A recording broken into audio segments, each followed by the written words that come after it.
Prostrations at the lotus feet of beloved Master with deep love and reverence, and I greet you all with my love and blessings. We'll just start with an invocation to the Master, as tomorrow we are going to celebrate Guru Purnima. This day is dedicated in honor of the Guru, the Master, the one who would have dispelled the darkness of ignorance. That's the Gurus. In our Indian culture, Guru's place has been so top and very important. Even like as Kabir Das sang, it is the Guru who told me about Govinda, God. So let me prostrate to the Guru first. So that type of culture has been taught to us.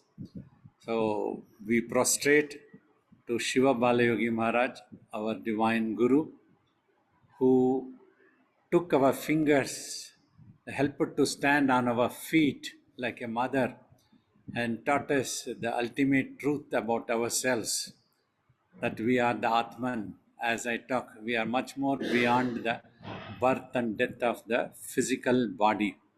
So that's why if we can silence the mind, then the mind becomes pure consciousness and regains the awareness of the self.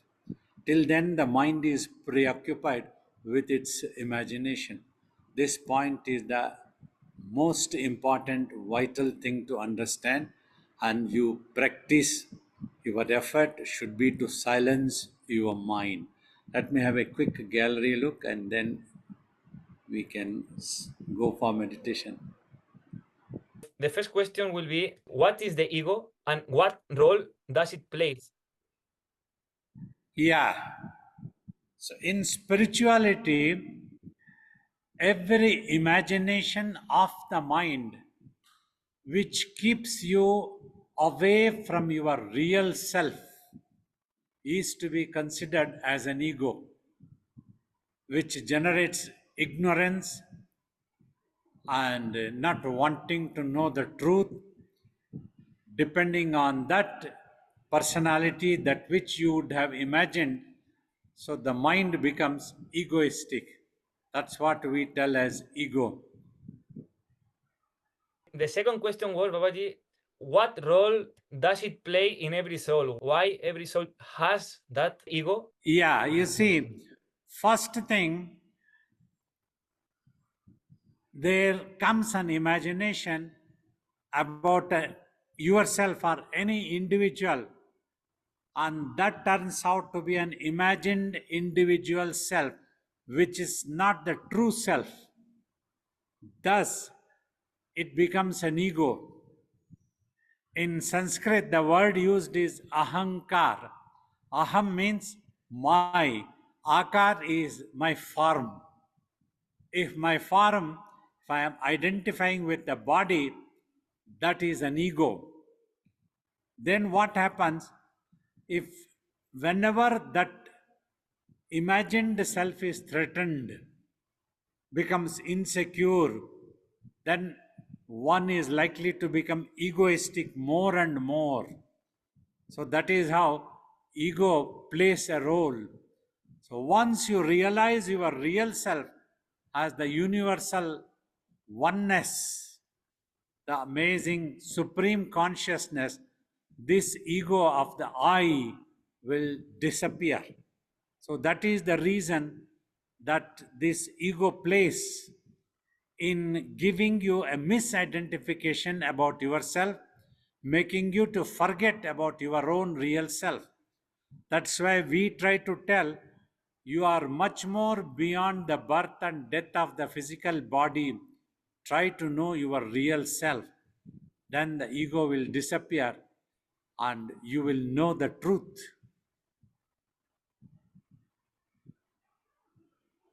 Thank you, Babaji. So the next question is, how can we understand in the right sense that ego and how important is for... So, ego always gives agonizing moments. Only when you realize your real self, once for all, a peace descends. That is what the mind, everybody's mind is looking for, that peace and happiness which it had enjoyed by remaining in the self. So now, when that peace is not there, that is because of the ego. The peace is lost because of insecure feeling. I have always told in my talks and question answers, insecurity is one of the basic reason for humans or any creature to go into a conflict. Whenever one feels threatened, if my body is threatened of its existence, of its comforts, of its luxuries, of anything, then I go into conflict. That is how for any individual it happens. That means that person has misidentified himself or herself as the physical body.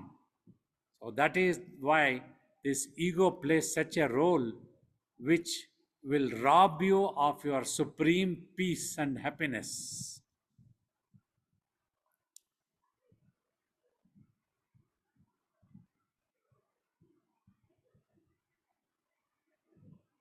Thank you, Babaji. So the next question will be, how important is for us to understand that ego to be able to overcome that? Always, you all know that medically also, when you go to a medical expert, diagnosing is the first important thing. Once the doctor knows what the problem is in the body, then he will know the treatment very well. Until what the problem is not known, there will be a confusion. How should I treat this person? In what way? With what medicines? When I don't know what the problem is in the body. Like that, the doctor can remain confused until it is not diagnosed properly. So that is why in the mind also, we will have insecure feeling, an unknown fear, loss of peace and happiness. Like as a child, I used to think if the happiness is there, it should be there all 12 months and 24 hours. Why is the fluctuation? Sometimes we feel excited and happy, sometimes there is an unknown fear. What is the reason? So, when we don't know the reason, there is always a confusion. Then somebody can exploit us, somebody can fool us, somebody can come, oh, you give me $5,000, I can give you peace. That person can get carried away. Oh, because in this 24 years of my traveling around the world, I have come across many people. Some people in Australia used to come and tell me, there is somebody who claims to be a Kalki incarnation in India, and with 10,000 Australian dollars, they promised that they can give us self-realization. We could not get self-realization because we could not afford to give $10,000. Imagine, does the self-realization and knowledge or peace comes with money? You go into any shopping complex and offer any amount of money and ask for peace. Nobody can give you peace. Peace is a thing which you have to achieve within. When your mind becomes peaceful, you have peace. For that, you don't have to spend money. You have to work out. Constant cravings of your mind is the basic reason which creates ego and makes you to lose peace. So once you get rid of that one, you will have peace. So that is how diagnosing, knowing the reason is important. Once you know, it is not the money which can buy you peace, it is the sadhana in the mind. You have to get rid of your ego, all imaginations which has given you a loss of peace. Once you overcome all such imaginations in the mind, and then your attention goes to the self, then you understand this was what needed. I needed to be at peace, then I have peace. The definition is as simple, diagnosing. If you are peaceful, you have peace. If your mind is peaceful, you have peace. That is what one needs to know. Now, then, how to achieve peace in the mind? By making it quiet. Silence is the thing which gives you the supreme peace.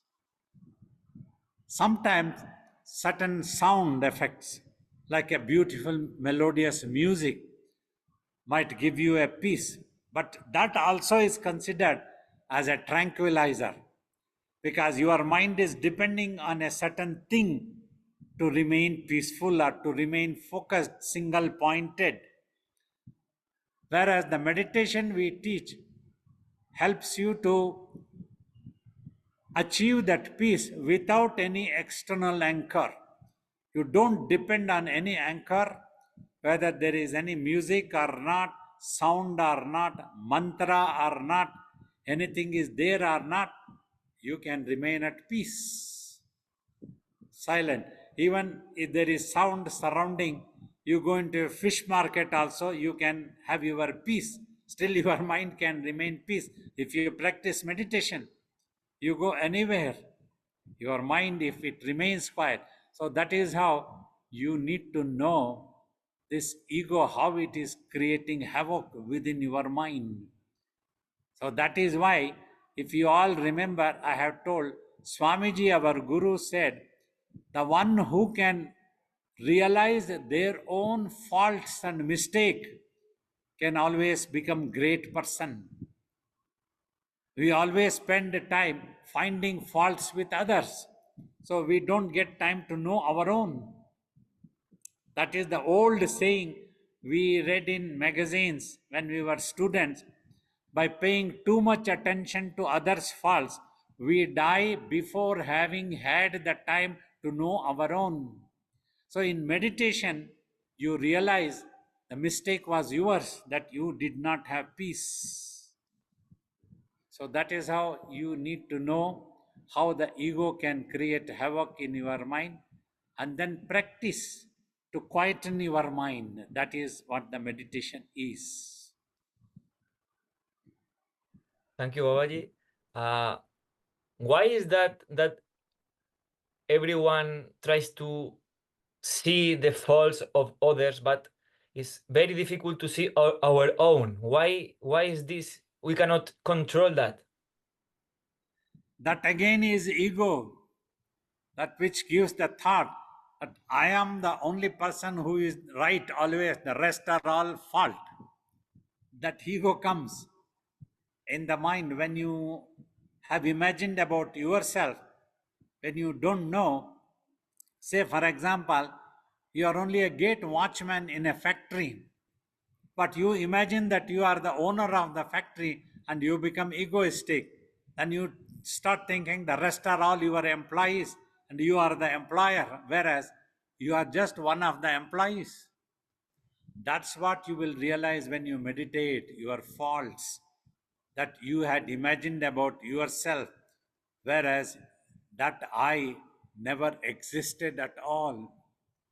You imagined about yourself, about an I which never existed.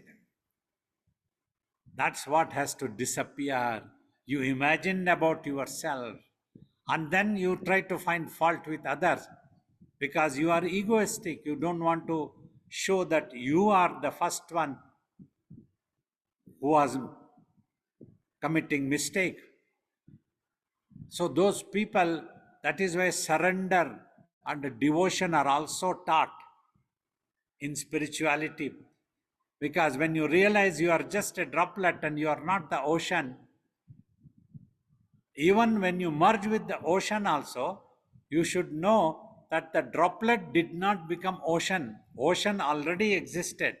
Simply the droplet joined the mainstream. That is what self-realization means. There is no ego place there. Ego disappears because a person realizes, I did not become God. I did not become one with the ultimate. I simply became one with the ultimate truth. The ultimate truth always existed. Ramakrishna Paramahamsa has said beautifully, a salt doll wanting to know the depth of the ocean jumped into the ocean and lost its existence. It melted in the ocean. The salt doll was no more there. So only the ocean existed. So that is how we lose ego when we become self-realized. There is no more ego. There is no such imagination that I am a yogi and you are not a yogi, and I am a guru and you are not the guru. Such ego doesn't occur to a guru at all. Such imagination does not come that somebody is prostrating to me and I am receiving a prostration. Everything disappears in the consciousness. So that is how one can lose ego. That is how the ego prevents also one to lose it. When we try to find fault with others always, first we must realize, if anything happens in your life, we were taught by our teachers, try to know where you were wrong. If you have failed in an examination, first try to know where you were wrong. Don't try to find fault with others. Don't try to tell why the teacher told me to appear for this examination when I could not do this examination. Don't try to find fault with the master. Know that you are at fault. You did not prepare yourself. You are not ready to face the examination. Thus, you fail. So, understand your own fault. Then you can overcome that ego.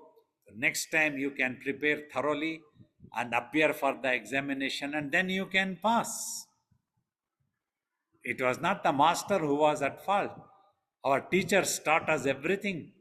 It was we who needed to prepare thoroughly, focus in the preparation. So that is how we lose ego. When we understand, then we will progress. If we lose ego, if we have ego, we will not progress. We will remain as an ignorant person, but simply we claim, oh, in 2 moments I became self realized. I was sitting on a stone boulder on the top of the hill and I suddenly became self realized. They would have read in books and they tell that I saw myself everywhere, but they don't know what that myself means. They simply claim. So that's how the ego works. That ego needs to be lost, and then only you can realize. Then you must stop finding fault with others. First know your own fault. So Babaji is saying that we are imagining something that is not real, an imagination about our own self. So how can we imagine something that is not real, is not there? It happens because the consciousness of the soul coming in touch with the illusion. For that I have told, your mind thinks. When it thinks, a thought appears. Watching that thought, mind forgets that this thought is there because of my own imagination. Instead, it considers that thought to be a reality. That's when the ego crops up. The moment a thought appears, we don't want to tell that it was my own fault that I could not control my thoughts. Instead, we try to complain to the master, I am unable to control the thoughts. Please, you do something. You take a magical stick and wave it. That's what I have told. If there is anybody in the world who can wave their hand and give peace to all humanity first, let alone other creatures we can take care later, that day I will consider it as a miracle. Till then, your own self efforts only can bring that miracle, that you will be able to stop your mind if you put an effort. Not anybody else cannot stop your mind ever. Impossible. That's what Swamiji said. If anybody tells, I will do it for you, don't believe that person. If a person tells you have to meditate, believe only such a guru and meditate, then you can achieve. Swamiji used to tell, the Jangama sage appeared from the Shivalingam and he initiated me into tapas. But then I had to do tapas for 12 years and achieve self-realization. It did not come easily like a chocolate. And I My guru grinded me, tested me, cut me into pieces for my determination, dedication, and steadfastness. That was when I could win. So, this is what is necessary. So, that is how a person gains into ego, and the person needs to lose that ego also. It happens automatically. The I is the most important thing for everyone. That is also another thing Swamiji used to tell. There is no such thing called charity also. You will do charity only if you are going to be happy. If you are not going to be happy, you will not do any charity also. So everything depends on your happiness, individual happiness. If I am going to be happy, then I will do it. If you are going to be happy, you will come to a realized master. If you are going to be happy, you will try to meditate also, otherwise, you will not do it.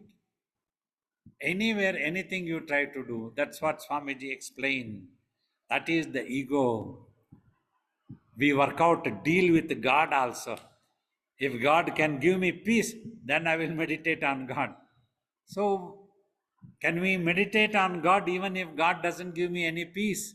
Can we develop such love, real love? No matter whether God slaps me or kisses me, no problem. I will meditate. No problem whether my guru cuts me into pieces or he will loves me with all affection and care. Still, I will love my guru. I don't expect anything from my guru. I just love for sake of love. We were taught that you go in quest of knowledge for sake of knowledge only. Not that we want to earn money, so let me become a master, a guru, and then we can earn a lot of money. Devotees will come. That should not be the aim.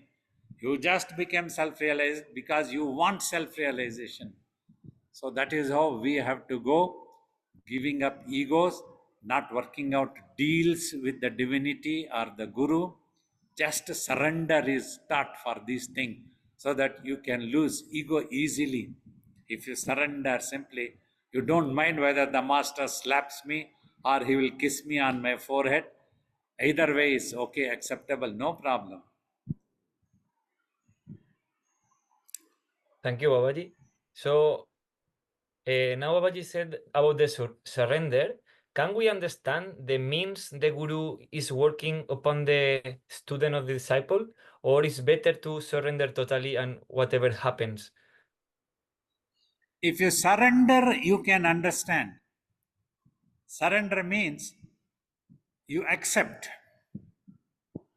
That is important. That is the Karma Yoga also I have told. In this world, you have a desire itself is not a problem. You work for that. If it happens, you are happy. If it doesn't happen, you are happy. You try again. That's how the destiny is taught. You are destined to undergo. Don't blame anybody else. You were destined. It was your own doing. That's why you had to undergo. So if you develop such attitude, then you will be able to surrender. You surrender to the master. You don't know what the master will work out. See, you surrender to the doctor with total faith. You don't know whether he will give you a sweet pills or a bitter pill. Both will be a medicine.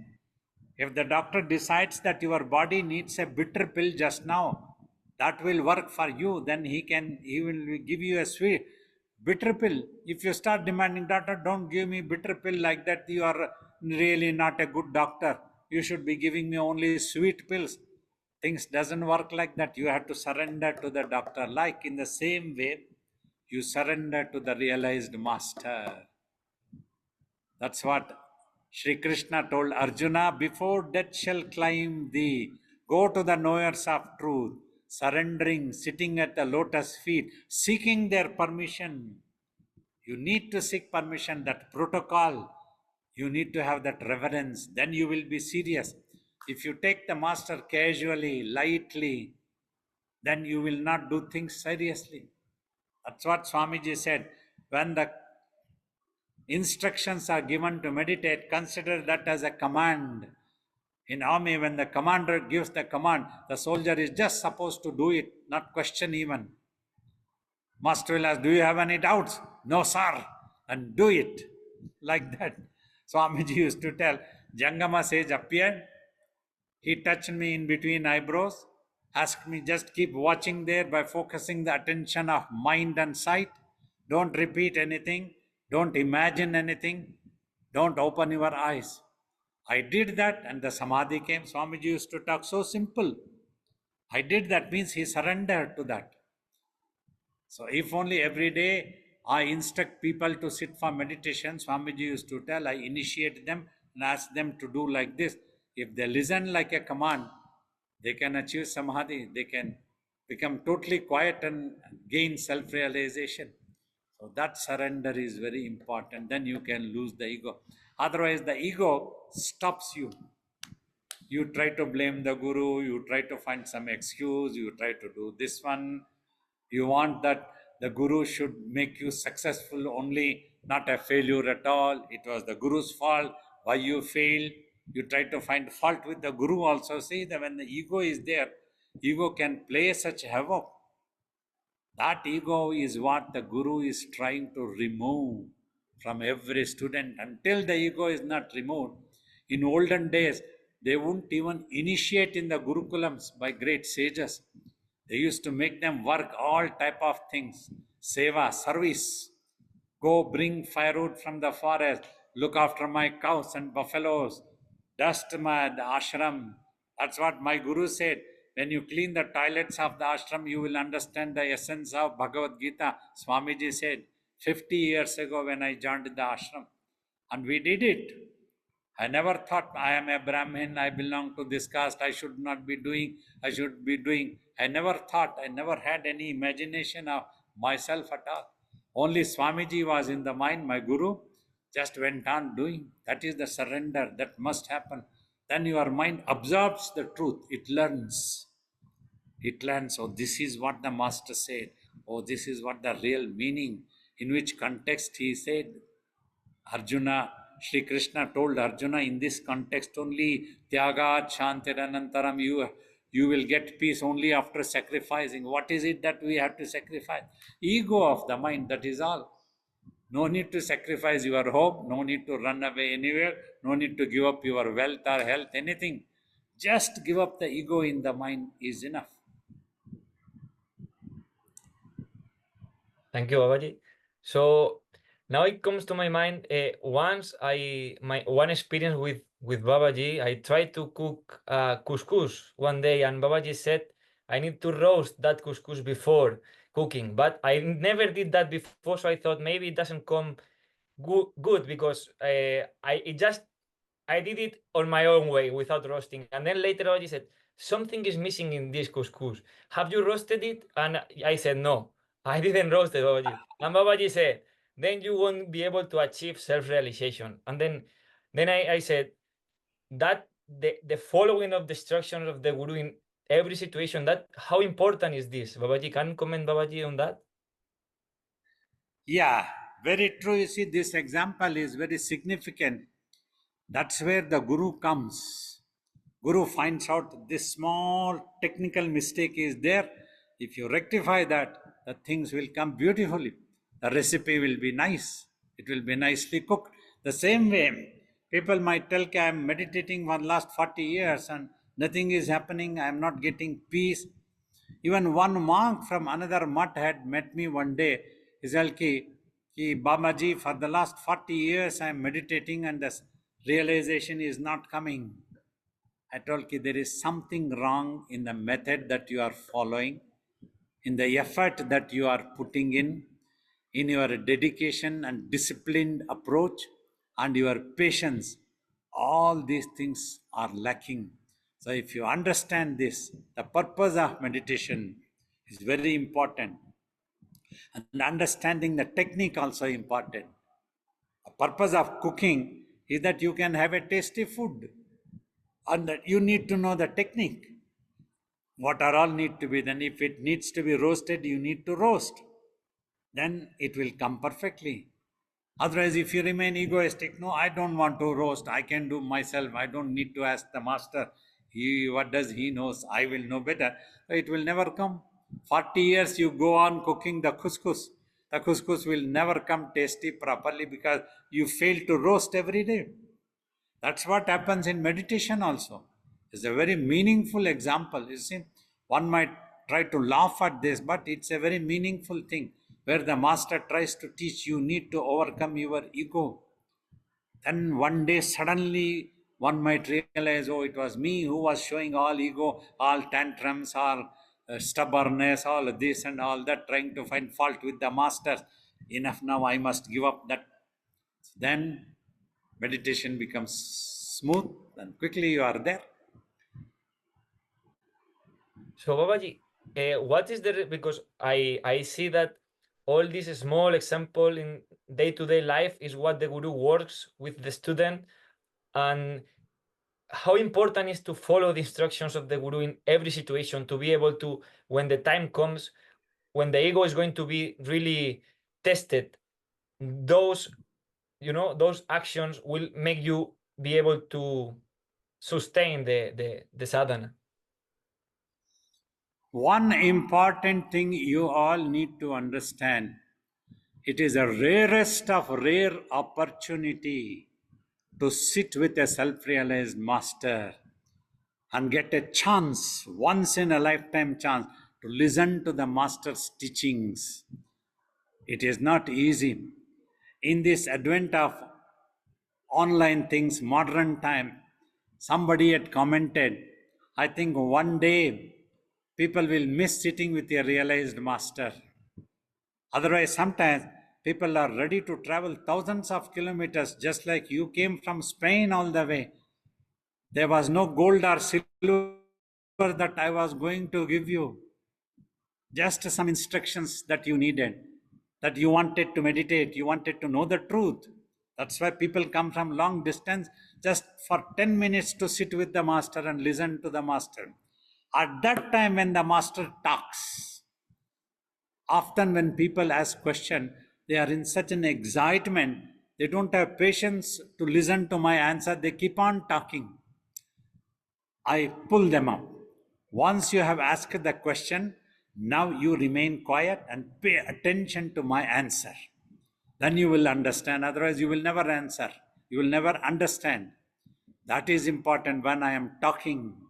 Pay total attention what I am talking, what the message I am trying to convey. Otherwise, your mind can be running away somewhere into shopping complex. You are just sitting there. Everybody is thinking, oh, how interestingly this person is sitting. But you only know that your mind is not there. It has gone somewhere else. That is very important first thing. You keep your mind also there, apply and pay attention what the master is telling. Then you adopt such methods, Arjuna, Sri Krishna tells. What the master teaches, adopt such methods to yourself and achieve the truth to yourself.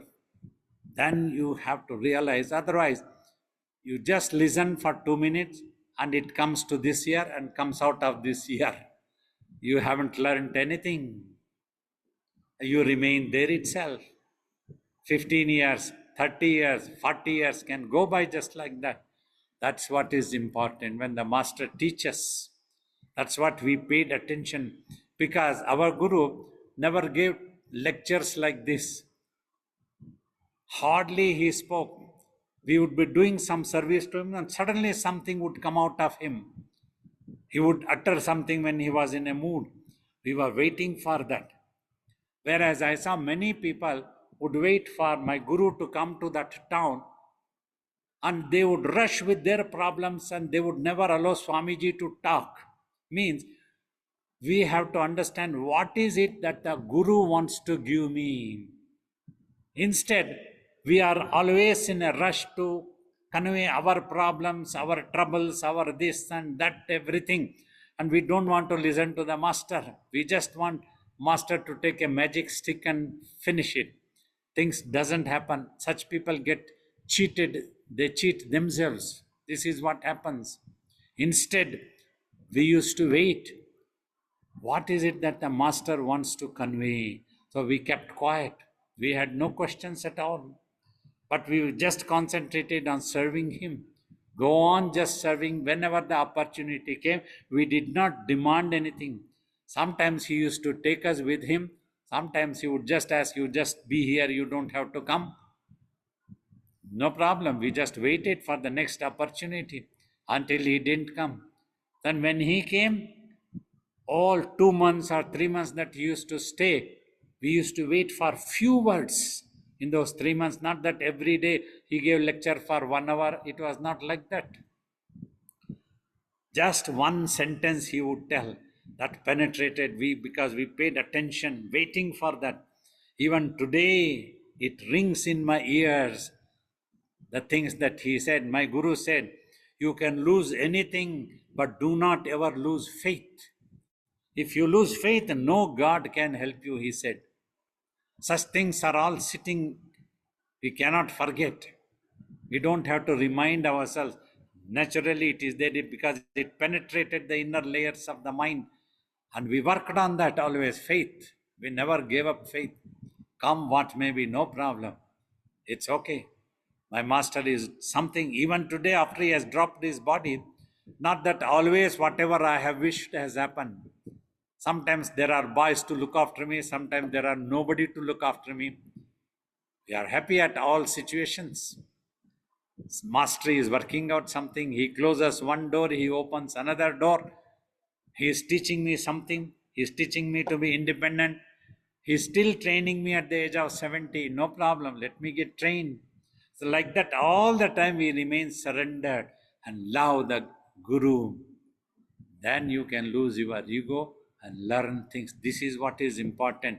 This is what we can see lacking in present day students very often. That's what a master demand, like Ashtavakra demanded. Janaka, you come down the throne. You are no more the king. You give me the kingdom. Because that was preventing him from learning. He had that ego, I am the king. And you are supposed to teach me. One devotee son of Swamiji, he had called me. I was busy somewhere and I couldn't pick up. So one of my assistant told him, Babaji is busy. He cannot take the call now. He was angry. How come he won't pick up the phone? He will have to pick up I am a devotee of his Guru Shiva Bala Yogi. That man was so egoistic. He didn't have that humility. Please, if Babaji has a time, if it is possible, otherwise I will wait, otherwise I will come back again. That humility was not there. The result, their faith always had shaken and broken into pieces. They never had faith and things never worked for them. So if you have faith, Swamiji said, even the Guru will have to bless you. That means if you have faith, automatically the blessings will come to you. It is known as the automatic divine activity. If you go in front of the sun, if there are no clouds of illusion, automatically you will get the light. So these are all very important points in a guru-disciple relationship. It's necessary. Then you can lose the ego.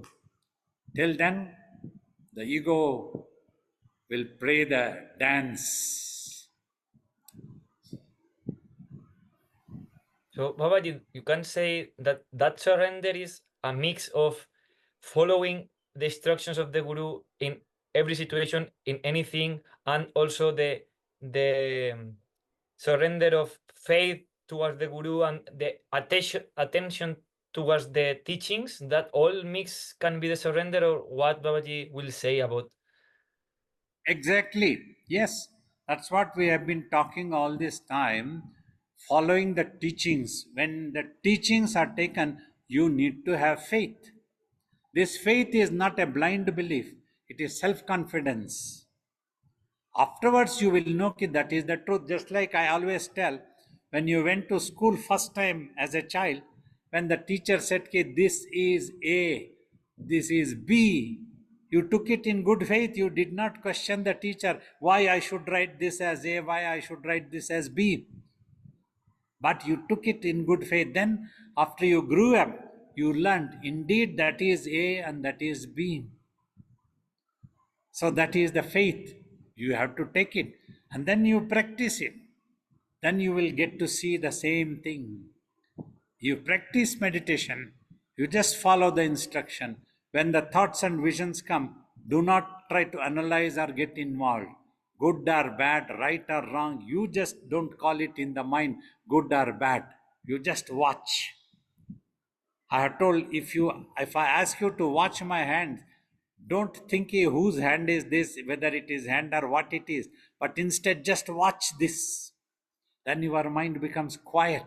Now all thoughts will disappear. Then peace will descend. Then your attention turns to itself. Slowly the awareness of the self comes. You will realize that wonder, that consciousness of existence, you will be able to catch. Until then, your mind is paying attention to its thoughts.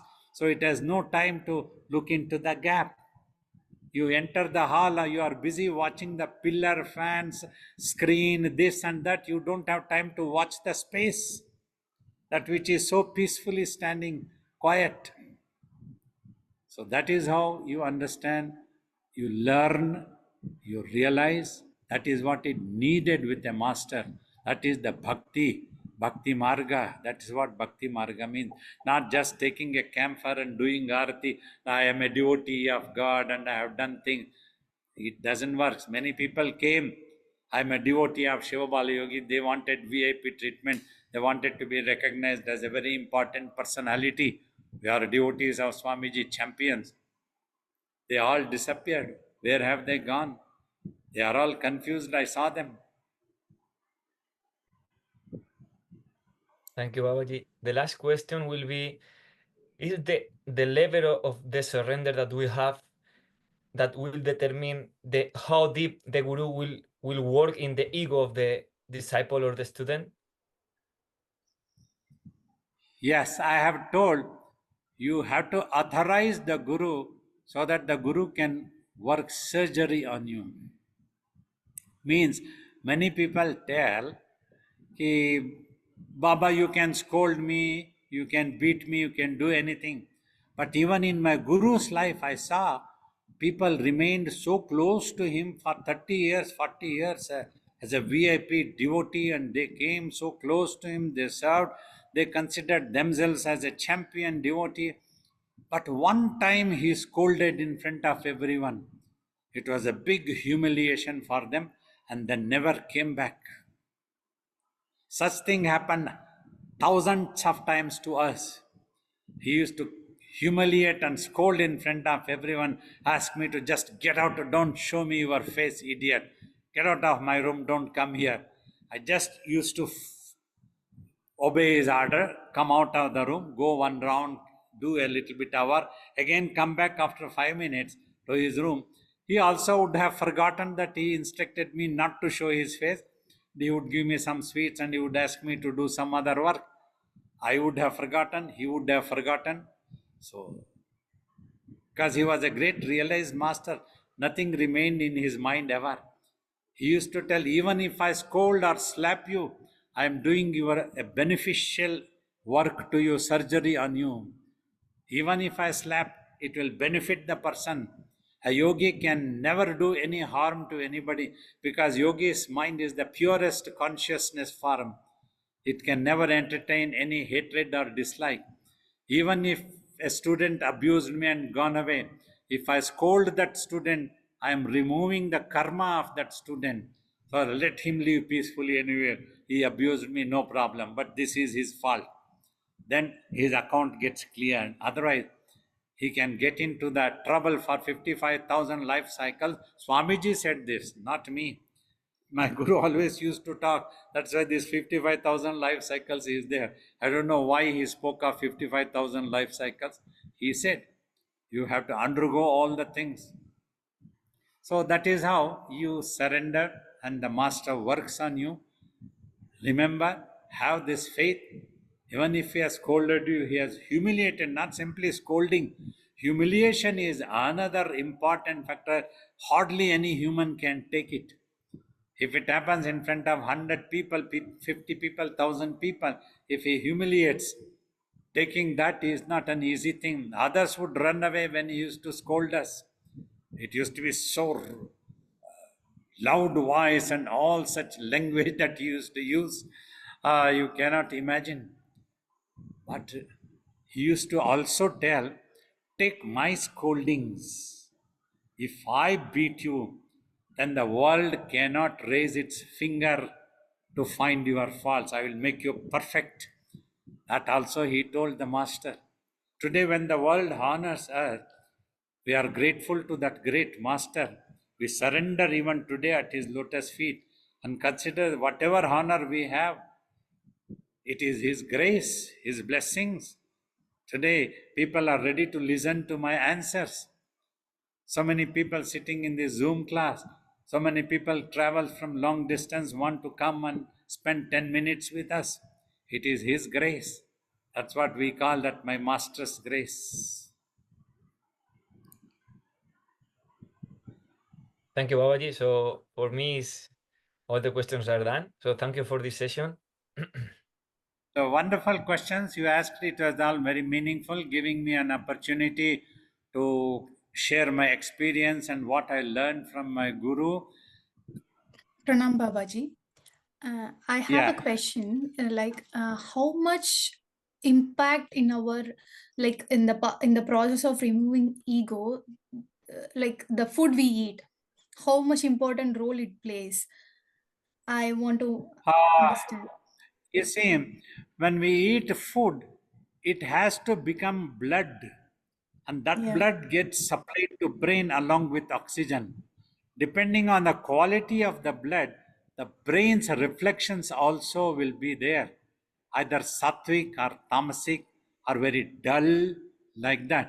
So, but it is very difficult to discriminate the foods list. But generally, what you can learn is try to take light food at a time so that you can easily digest. Okay. Wind should not form in the body, and indigestion, these things can be troublesome. This can give.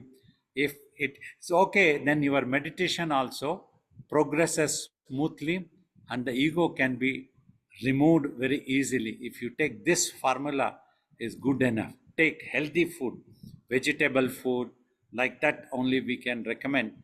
But generally, my master did not recommend a particular food for outside the ashram people because all over the world, different culture, different weather condition. But however, if you follow this, take a lighter meal at the time and try to digest it properly, proper work, and keep yourself busy, then it will be very helpful to you. Okay. So Babaji, nowadays I'm observing how my ego is getting triggered. I'm able to understand. And later on I'm feeling bad. Like why I would have get triggered. I would have been accept that situation. I would have been calm. But every time the trigger is coming. Once I triggered, then only I'm realizing I would have been calm. Why I could have triggered.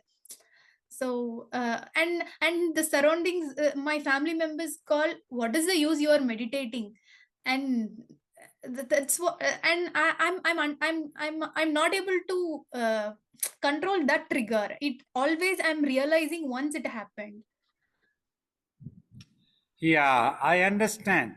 This is a very difficult thing, not easy. Only strong, long time meditation only can help you to restrain yourself. At such time, you just need to restrain yourself, control yourself, so that you try to find a reason. That sometimes we were taught when you get into an angry mood, don't try to react. Don't open your mouth. Sit in a corner. Try to remember the divine's name for 2 minutes. Try to chant some number, something that can keep your mind busy. Within that 1 or 2 minutes, that anger comes down, cools down your mind. Very often that we see when you are annoyed, it is just for a short while and you act upon, you are likely to commit mistakes. You try to follow these methods instead of acting, sit down. Even if you are annoyed, you leave that place and try to sit alone somewhere quietly for some time. Then you will find yourself restrained and you will find peace. Then you come and try to reason it out whether it is necessary to show annoyance, but annoyance may be needed some places to defend yourself. But you need to be under your control. You should know how to withdraw quickly after a little bit Yeah. of. Like that, you can practice. When you practice more and more meditation, it will come Okay. one day. Don't worry. Okay. Also, I'll Babaji, pray. while meditating, another question is, while meditating, if I observe the breath or if I repeat any word, I'm able to meditate for longer. But if I just observe in between my eyebrows, what I'm feeling is the thoughts are coming. I'm just observing or I'm just listening to what's happening. At some point, I feel like maybe body is like if you give a jerk or if you give a shock, how the body will react. The little jerk is happening. If I watch in between the eyebrows, I feel like suddenly I'm forgetting about the body. That time the body is giving some jerk. Is that a reason, or how I can control the jerk? In due course of time, with practice only, you will be able to control. For some time, occasionally, if the mind becomes restless, you can take a long inhale and exhale, and watching that breath can bring down the restlessness also. And chanting some divine name, something that is appealing to you, is not a wrong thing, but not for long time. Try to return to the silent watching as soon as possible and practice that. After once you gain the upper hand, just to watch, your mind picks up just to watch. Then you will be able to restrain yourself and you will have the peace. It will come one day. Give some time, have the patience. That's why we teach dedication, discipline, and patience are the mantras that you need to learn. Okay. And Babaji, I have a question about love and surrender. Okay. If I can love my mom, I can love my daughter or my husband. Like it's this is what the love mean to me. Like I can see them, I can share the feelings with them. But to the guru or a god, like I didn't interact. I haven't have a doubt. Like did I really love them? This is what a surrender. And I have a question. And in your previous answers, you also mentioned like my guru asked me to clean the bathroom instead of being a Brahmin or what. I didn't think I did it. You said have you got that thing for your guru? I couldn't understand like how I can develop that. For me, it naturally came because since childhood we had read about the gurus, means what a guru disciple relationship means. I was waiting, I used to pray to God, give me a guru who has realized himself and who can lead me to realization. So when I just saw him, it was love at sight for me. I just fell in love with him, and afterwards I never looked back. That love for a while, it was like a sattvic ego. I loved for sake of love. Even if my master scolded and tried to make me not to love, so we became more stubborn. Now you have scolded me, I'm going to love you more. So we never analyzed anything what the Guru did, never questioned anything why I should be, whether he asked me to look after some school children of some devotees and be a local guardian or wash the ashram's utensils or do any other type of service. My mind never questioned why I should be doing. Simply my Guru has asked and I have to do this. That is all. Like that, I had fallen in love. It's an inexplicable thing, very difficult to explain. However, if you want to cultivate, if you understand this aspect, when you really love, you will overlook everything. Just like you love your child, even if your child does a lot of mistakes, you will overlook and you will continue loving your child. You will not give up that love to it. Even if you have a small fight with the child, but you will love ultimately. That's what the love means. With the Guru also, you can argue with the Guru, but ultimately you will not give up loving your Guru. You will not simply run away from the Guru. Okay. So how even if my mom scolded or if I fight with my mom, it doesn't mean the relationship is over. Yeah. there will be some Ultimately, misunderstanding, but I'm there yeah, for her and she's there for me. That's how the relationship should exactly. be. Okay. Exactly. The relation will not be lost. Exactly. It Okay. should be the same with that guru also. Okay. Got it, Babaji. Thank you. That's all my questions. Thank you so much, Babaji. Well, this Yes. is more on the technique of the meditation. I understand you tell to focus on in between the brows, but what are the common hindrances that can come? Because I mean, each one will have their own experiences in those barriers. So for me, the body becomes very heavy. My head becomes very heavy. Although I know I have forgotten about the body, but the whole experience is of kind of a heaviness, and then that heaviness brings kind of an anxiety, and I tend to open my eyes, because of that anxiety. So can you please throw some light on what are the common things that can come and how to overcome those barriers in order to keep that focus? So this thing, one of the basic reason could be you could be in a rush to control the mind and bring it to in between eyebrows, because eyeballs doesn't come into one direction easily. Correct. It moves parallelly, Yes. steadily, gently. That's why I tell in the beginning also, keeping Mm. your back and neck straight, gently close your eyes, because mind is the most infinite, which you cannot catch with some other anchor. You cannot tie it with a rope. It is the most infinite thing. You need to have patience. That patience, okay, will help you to concentrate. Even if you are unable to bring the eyeballs into the middle of the eyebrows, just watch the front portion slowly and take a long inhale and exhale. Then you will, that lightness will come, that heaviness will come down. Other basic problem will be, of course, the mind itself having a bundle of thoughts. Thoughts and visions are there since time immemorial. Maybe so many lives have passed, the mind absorbing imprints. They are known as the acquired habits of the mind, tendencies that are picked up. When they come, exercise patience again. Just watch them. There is a thin edge of difference between a thought appearing and the mind trying to analyze that. Why is this thought here? This is bad. This is wrong. Why not something else? Like that, you are likely to get carried away, and the mind runs with spinning and creating more thoughts. One thought disappears and another thought is absorbed. But instead of that, you exercise some willpower, with all the patience, just watch the thoughts. Even if it is bad or right or good, anything, you just watch.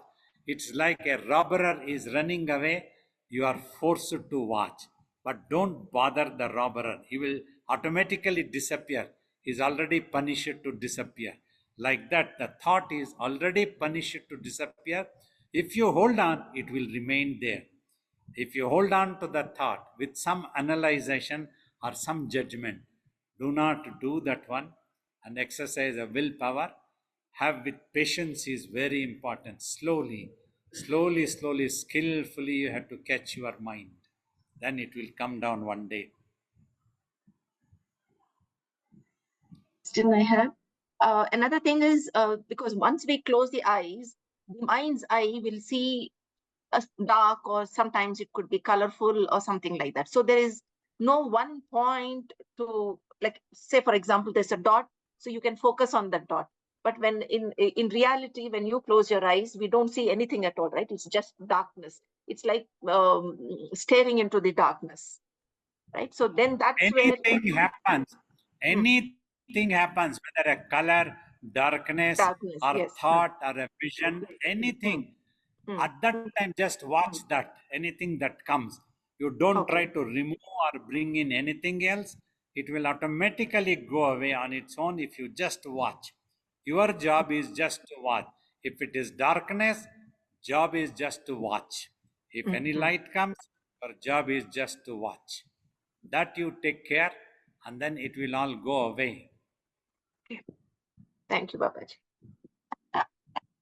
First one from Mukta is is connecting with the master online, like we have here, also working, or physical presence is a must?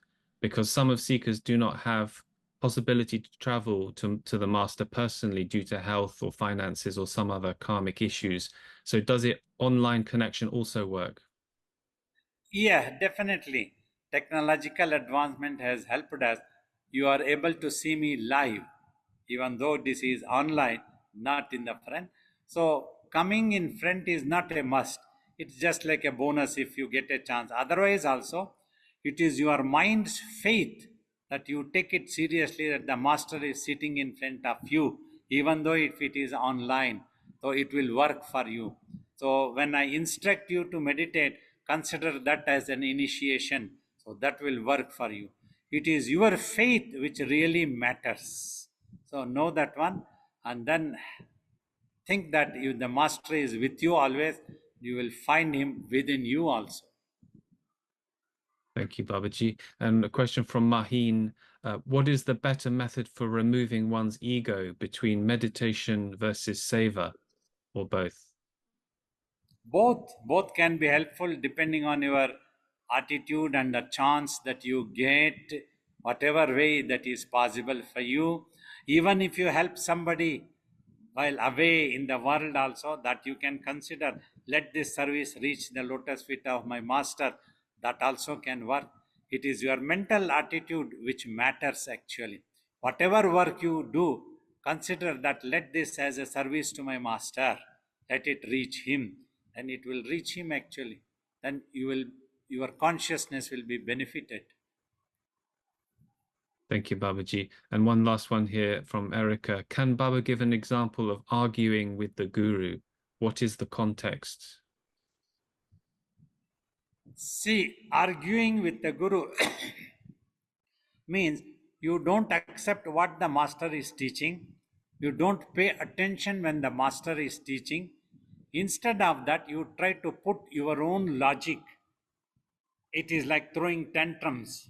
He master is telling, if you do like this, you can achieve. But you tell, no, I am unable to do it. You know that I cannot do it. Why do you want me to do this? Like that, you arguing unnecessarily. Instead, you pay attention. The master says, and you do it, then you will get the results. Just like the doctor says, you take this medicine, and take care about the food also. Don't eat this, don't eat that one. And if you sincerely do that, your illness will be cured.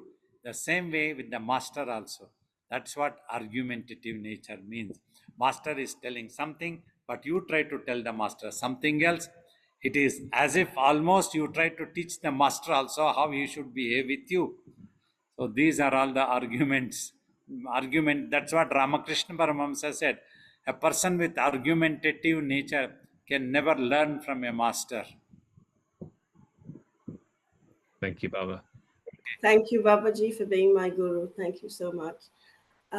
So I wanted to ask Baba, if a person finds a guru who's not self-realized, a guru who teaches some wrong things, maybe takes money from them, but these people serve that guru with all love and devotion, would their own love and devotion go some way to putting them on a spiritual path?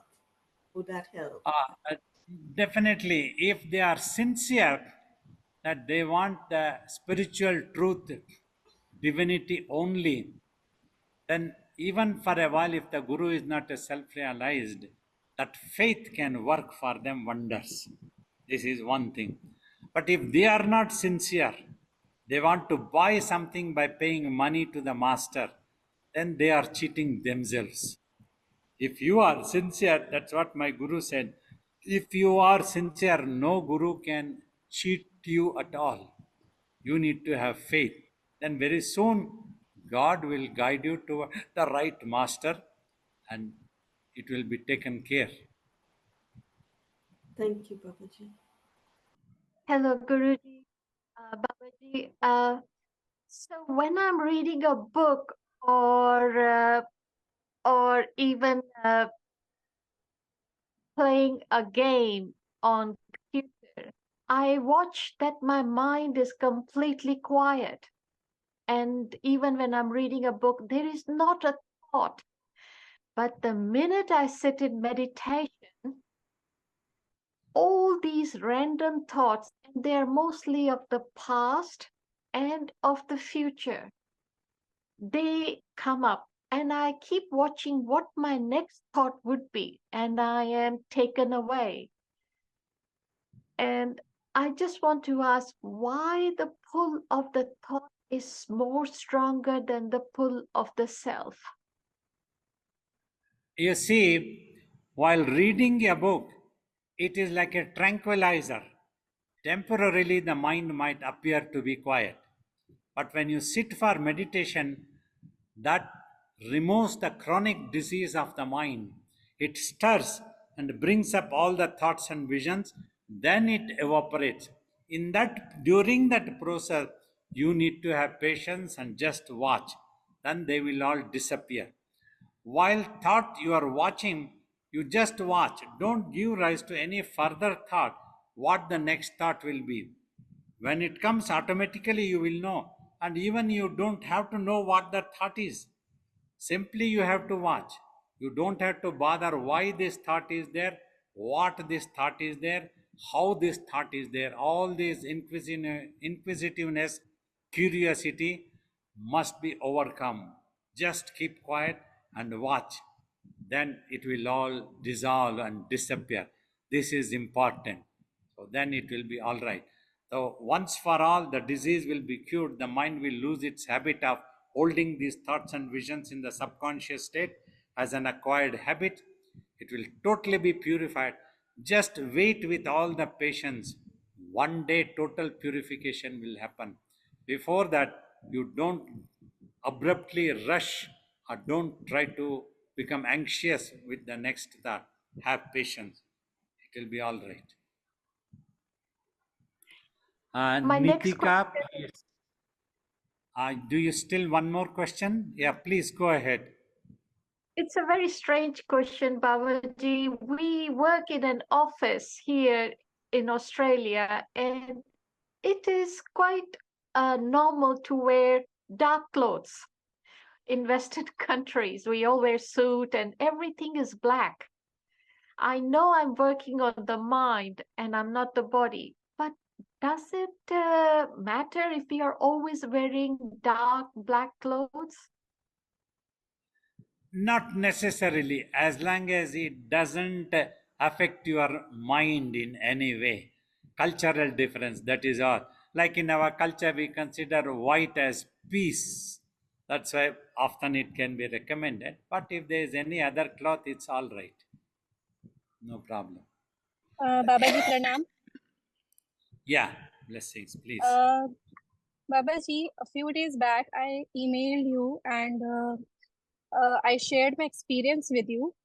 You answered me that it was a glimpse of divinity. What does that glimpse of divinity mean? Sometimes when you had that vision or the peace descending on the mind, glimpse means that is for a moment.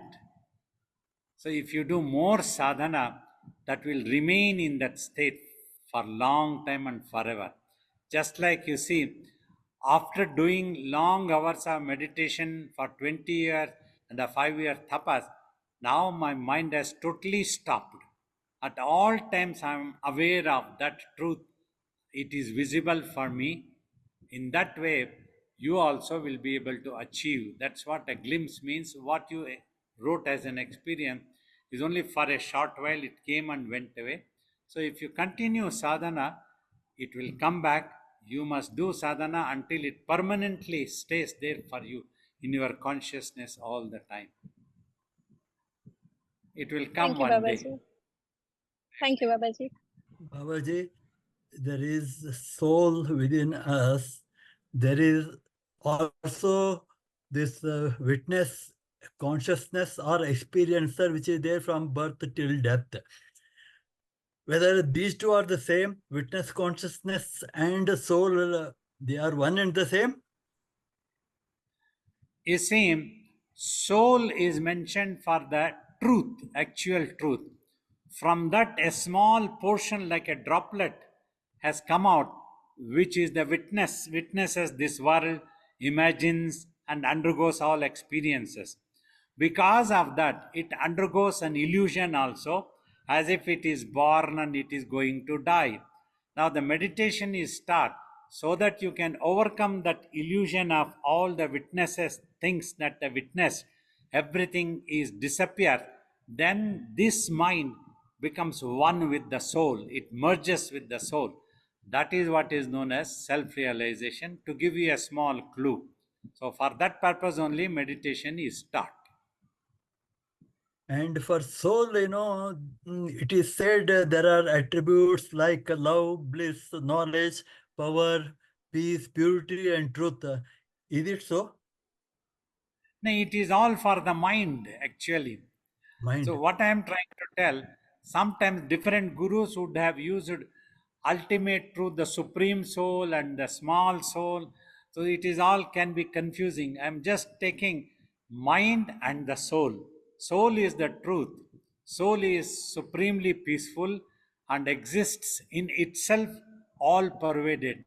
It is the mind which undergoes all these attributes and experiences, egos, good and bad, happiness, unhappiness, everything that you are mentioning. Ultimately, soul has no role to play, neither the experiencer has no role to play. They are there. Is it so? Yeah, soul is in supreme peace. Simply the mind has to go back to the soul. That is what is needed. Then you will experience the supreme peace. Blessed Babaji. Thank you, Babaji. Namaskar, Babaji. So my question is, sometimes during my attempts at practicing my daily 1 hour of meditation, I interrupt the session often. Like I feel distracted and I quickly check my phone's timer during the session to see how much time I have left out of impatience and restlessness. And then I feel frustrated because I do this. What's your surgical antidote for this? So that is the practice is needed regularly. Exercise patience. Try not to open the eyes. If at all it happens, take a long inhale and exhale and continue for some more time. Slowly you will be able to do it for 1 hour. It is simply the practice. It will be all right. Thanks, Babaji. Okay. Wonderful. Nice. Thanks for giving me an opportunity to share my experiences.